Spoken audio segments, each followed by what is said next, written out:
good day everyone. My name is Azalea Alexandra Cabildo, your student nurse from Isabela State University.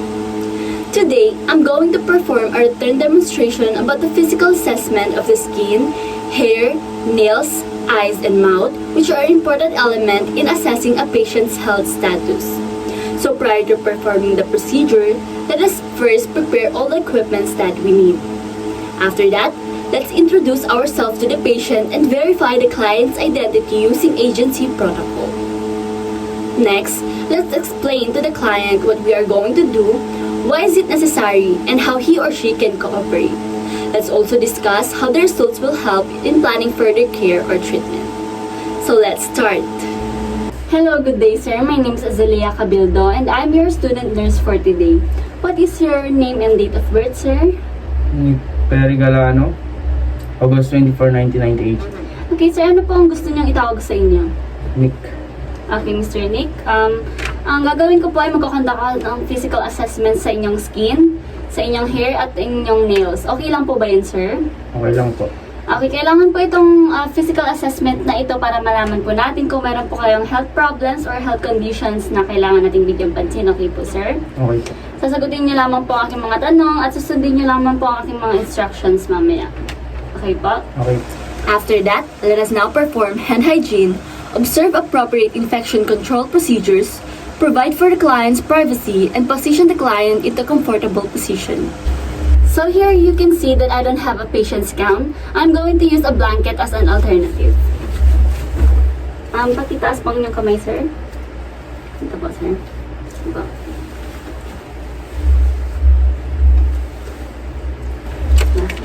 For the physical assessment of the skin, let us inquire if the client has any history of the following. Sir, meron po ba kayong nararamdaman na sakit or kati sa inyong balat? Wala po. Meron po ba kayong presence or spread of lesions? Wala po. Bruises, sir, may mga sugat po ba kayo or abrasions? Wala. Wala rin po. Pigmented spots, sir, meron po ba sa inyong kakaibang kulay sa pattern ng inyong mga balat? Wala po. Wala rin po, sir. Meron po ba kayong skin problems, sir? Wala po. Wala rin po.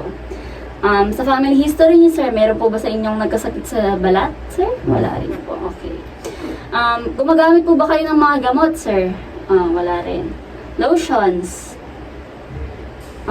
Minsan po ba sobrang dry ng skin niyo or mamasa-masa po? Wala rin po, Sir Nick. Okay. Mabilis po bang masugatan ng iyong balat? Hindi rin. Na-stress po ba kayo lately, sir? Ano pong trabaho niyo, sir? Finger po. Senior. Nag-travel po ba kayo nitong nakaraan? Hindi po. Hindi rin. Meron po ba kayong na-contact na allergies nyo sa inyong bahay, sir, nitong nakaraan? Wala po. Wala rin po. Okay. After interviewing your client, let us now inspect his skin color and uniformity of the skin color. So here, I don't have a pen light. I'm going to use a flashlight of the phone as an alternative. Sir, pakitaas po inyong kamay, mga braso. Sa bilang braso din po.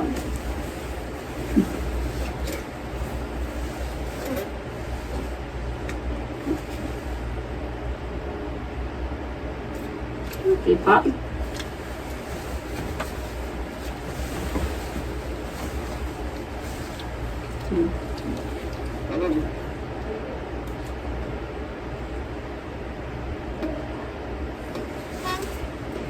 Okay, wala naman pong problema sa inyong skin color, sir. Ngayon, i-assess ko po ang inyong paa para malaman po natin kung meron po kayong edema.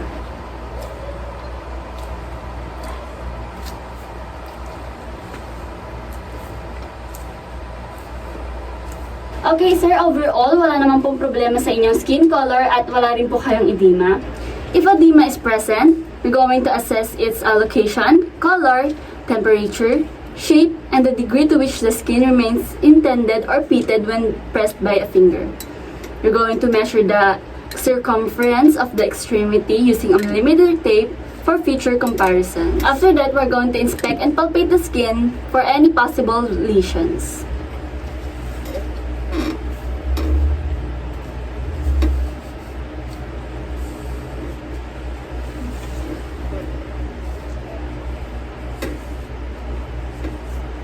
Okay, our client here have no lesions on his skin. And if ever your client have lesions on his or her skin, you're going to have to use gloves to protect yourself from open lesions or draining lesions. You're going to have to palpate and determine the shape and texture of the lesion. Describe the lesion according to the location, distribution, configuration, size, shape, and type or structure. After that, let us now observe and palpate skin moisture.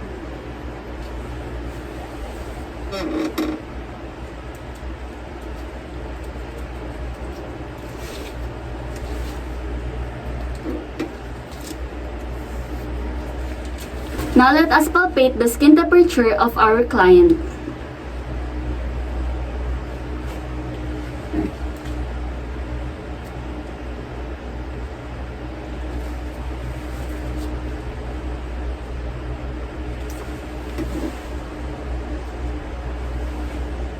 Lastly, let us now note skin turgor by lifting or pinching the skin of an extremity.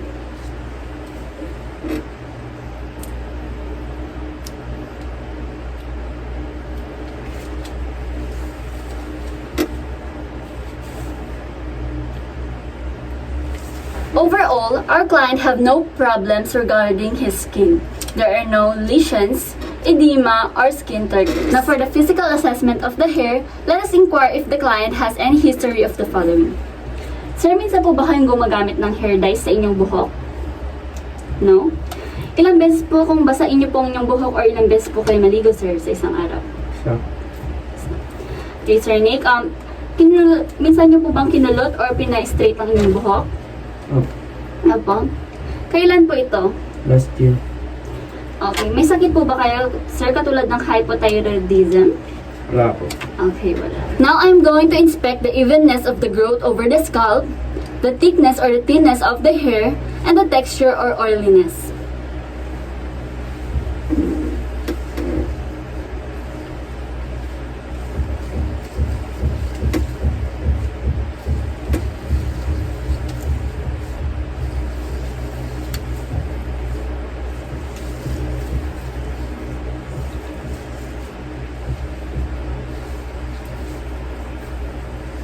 So sir, overall, patay-patay naman po yung pagkakatubo ng inyong buhok. Makapal din po ang inyong buhok at wala din pong visible infections or infestations of parasite. So okay po ang inyong hair. Now sir, I'm going to inspect the amount of body hair in your body. Okay lang po ba, sir?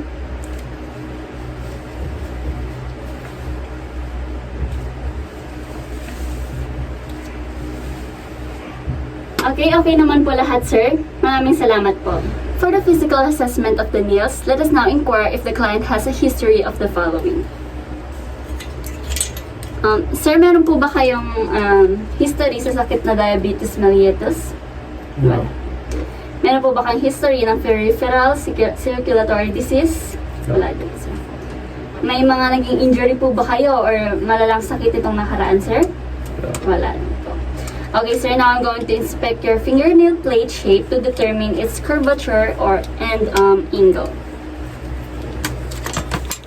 Now I'm going to inspect fingernail plate shape to determine its curvature and angle. Inspect the fingernail and toenail texture. Inspect the fingernail and toenail bed color, and inspect the tissues surrounding the nails.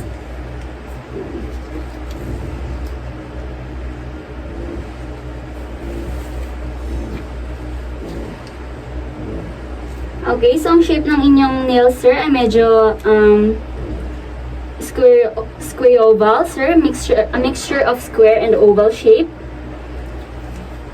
At ang texture niya po ay smooth naman. Okay naman po. Okay. So now I'm going to perform a blanch test of capillary refill. I'm going to press 2 or more nails between my thumb and my index finger and look for blanching and return the pink color to the nail bed.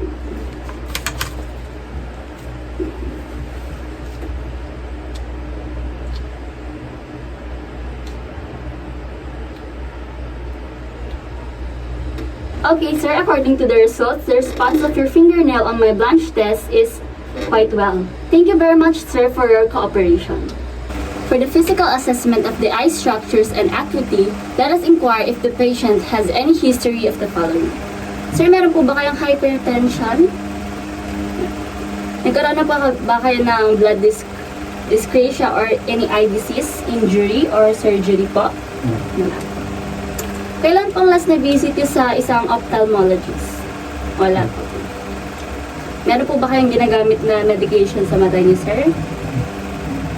Gumagamit po ba kayo ng contact lenses or eyeglasses?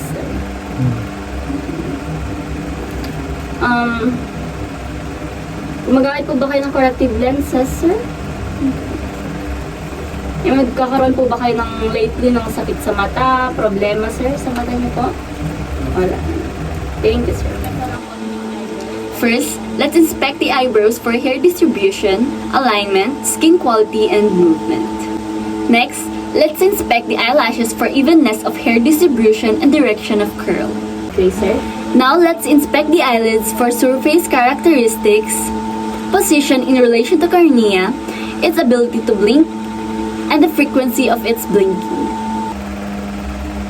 Okay, sir. This time, we're going to inspect the bulbar conjunctiva for color, texture, and possible presence of lesions. Tingin ko sa baba. Next, let's inspect the palpebral conjunctiva. Tingin ko sa taas. Taas, sir. Okay, thank you, sir. Since wala naman pong problema sa inyong eyelids, sir, proceed na po tayo sa next step. Now, we're going to inspect and palpate the lacrimal gland. Wala naman pong problema. Pati na po ng... Then we're going to inspect and palpate the lacrimal sac and nasolacrimal duct. Lacrimal duct. Okay, sir, wala naman pong problema. After that, let us now proceed to the inspection of the cornea for clarity and texture. Po, sir.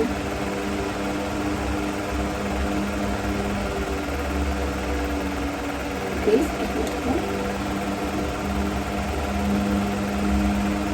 okay, sir. I'm now to perform a corneal sensitivity test to determine the function of the fifth cranial nerve. Sa isang object sa likod ko po.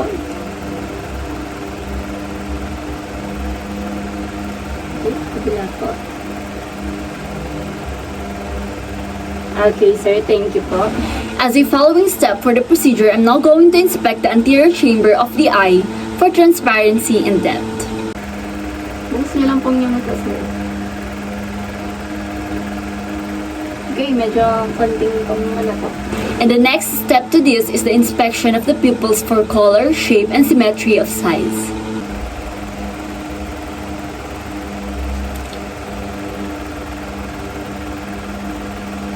Okay, sir. Now, I'm going to assess each pupil's direct and consensual reaction to light to determine the function of the third and fourth cranial nerves and assess each pupil's reaction to accommodation. Tingin po sa malayo. Okay, sir. Thank you. Ngayon, sir, tingin po ulit kayo sa stick. Sundan niyo lamang po.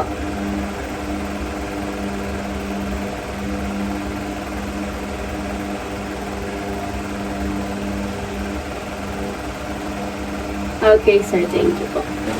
For the visual fields, I'm going to assess the peripheral visual fields to determine the function of the retina and neuronal visual pathways to the brain and second cranial nerve.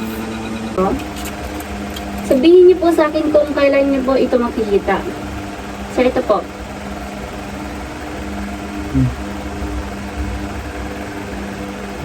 Dito po. Okay.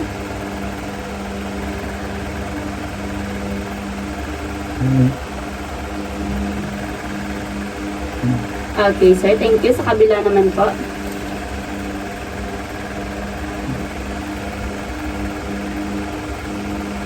Tingin naman po sa straight sa akin, sir.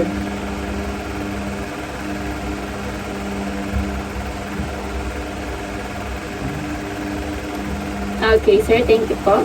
Another, sir. Sundan niyo lamang po itong stick, sir, kung saan ko po i-dalaan, sir. Okay?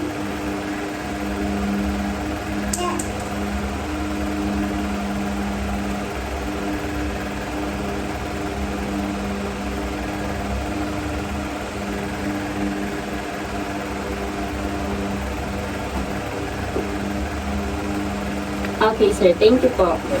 And as for the last, the visual acuity, I'm going to assess near and distance vision by providing adequate lighting and asking the client to read from a magazine or newspaper held at a distance of 36 cm or 14 inches in equivalent. If the client normally wears corrective lenses or glasses, they should be worn during the test. Okay, sir. Kabila naman po. EFPTO. If the client is unable to see even the top line of the Snellen type chart, perform a functional vision test. EEFPOTEZ. Okay, sir. Thank you so much, sir, for your cooperation. For the physical assessment of the mouth and the oropharynx, let us inquire if the patient has a history of the following. Sir, ano po ang routine ng inyong dental care? Everyone po ba kayo bumibisita? Every 6 months or every year? Every month. Every month. Kailan pong last na visit niyo sa dentist? Last month. Meron po ba kayo naging ulcers sa mouth or lesions po, sir? No. May suot po ba kayong denture, sir, or ano, or postizo, or... Okay, wala. Meron po ba kayong medication ngayon na iniinom para sa inyong mouth, sir? Wala. Wala naman po. Thank you, sir. The first step for the physical assessment of the mouth and the oropharynx is to inspect the outer lips for a symmetry of contour, color, and texture. Next to that, let us now inspect and palpate the inner lips and the buccal mucosa for color, moisture, texture, and presence of lesions. And while doing this, let's also inspect the teeth, gums, and the dentures if present. Okay, sir. Ngayon po, aking inspect ang inyong inner mouth, sir. Your teeth and gums.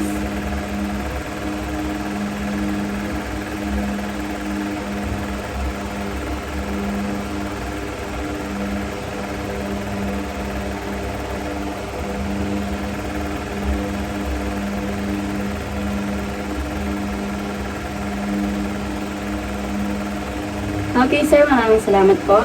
For the tongue or the floor of the mouth, let us now inspect the surface of the tongue for position, color, texture, and movement. Sir, pwede niyo pong i-roll up to down.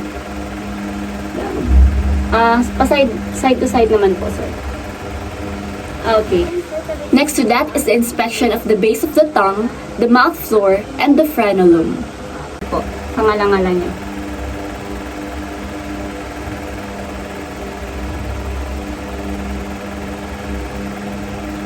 Okay, sir. Thank you po. After that, let us now palpate the tongue and the mouth floor for any possible nodules, lumps, or excoriated areas. Pwede niyo po ba ilabas na po, sir? Sa taas po, sir.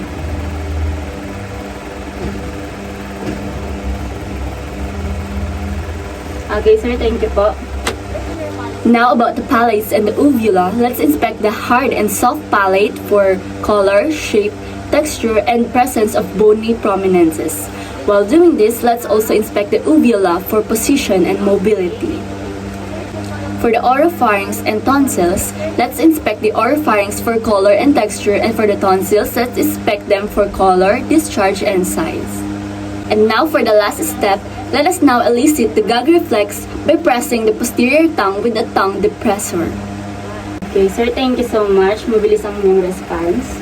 Now, after conducting the physical assessment to the patient, let us now document our findings in the client's record using forms or checklists supplemented by narrative notes when appropriate and report significant deviations from normal to the primary care provider. And that is all that you have to know about the physical assessment of the skin, hair, nails, eyes, and mouth.